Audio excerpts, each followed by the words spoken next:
ഒരു ക്ഷേത്രത്താൽ ചുറ്റപ്പെട്ട മനോഹരമായ ഗ്രാമം, നാനാദിക്കുകളിൽ നിന്നും ദിനേനെ ഭക്തരെത്തുന്ന പുണ്യസ്ഥലം. ഒരാഴ്ച മുൻപ് വരെ ധർമ്മസ്ഥലയെക്കുറിച്ച് കേട്ടതും വായിച്ചതുമൊക്കെ ഇങ്ങനെയാണ്. പക്ഷേ ഒരു ശുചീകരണ തൊഴിലാളിയുടെ ഞെട്ടിക്കുന്ന വെളിപ്പെടുത്തലിലൂടെ ധർമ്മസ്ഥലയാകെ കലങ്ങി മറിയുകയാണ്. എന്താണ് ധർമ്മസ്ഥല? എങ്ങനെയാണ് ധർമ്മസ്ഥല? 800 വർഷം പഴക്കമുള്ള പ്രൗഢി നിറഞ്ഞ മഞ്ജുനാഥസ്വാമി ക്ഷേത്രം. ധർമ്മസ്ഥല എന്ന പേര് കേൾക്കുമ്പോൾ ആദ്യം ഓർമ്മ വരുന്നത് ഈ ക്ഷേത്രത്തെപ്പറ്റിയാണ്.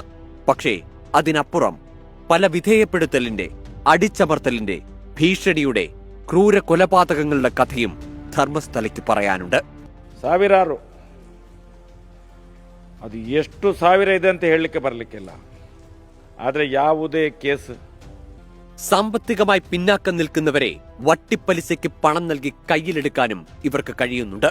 ലൈംഗിക താൽപര്യങ്ങൾക്ക് വേണ്ടി, ഭൂമിക്ക് വേണ്ടി, രാഷ്ട്രീയ മേൽക്കൈ നഷ്ടപ്പെടാതിരിക്കാൻ, അങ്ങനെ പലതിനുമായി ഈ കുടുംബവും അവരുടെ കൂട്ടരും നൂറുകണക്കിന് ആളുകളെ കൊന്നൊടുക്കിയെന്നാണ് ആരോപണം. അവയിൽ ഓരോന്നും ഞങ്ങൾ തുറന്നു കാട്ടും. ഈ സംഭവങ്ങൾക്കൊക്കെ ശക്തി പകരുന്ന വെളിപ്പെടുത്തൽ തന്നെയാണ് മുൻ ശുചീകരണ തൊഴിലാളി നടത്തിയിരിക്കുന്നത്. ക്യാമറാമാൻ ശ്രീകാന്ത് ഗൗരീശപട്ടത്തോടൊപ്പം ധർമ്മസ്ഥലയിൽ നിന്നും മുഹമ്മദ് റഹീസ്, 24.